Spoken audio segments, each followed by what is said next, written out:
ဘယ်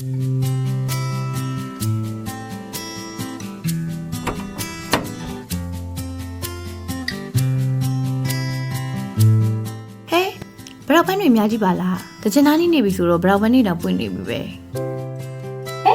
ဘာလေးလည်းမသိဘူး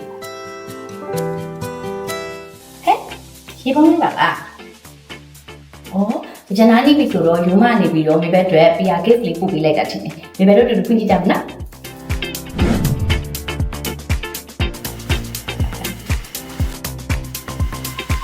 PR 3ခုတော့ပါတယ်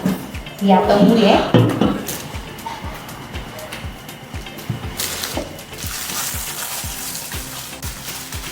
ဆက်လေးတစ်ထည့်ဒီမှာရေပုံးလေးလည်းပါတယ် classic ရဲ့ special ရဲ့ strong ရဲ့ဒီ၃မျိုးကတော့မိဘတွေ favorite ပဲ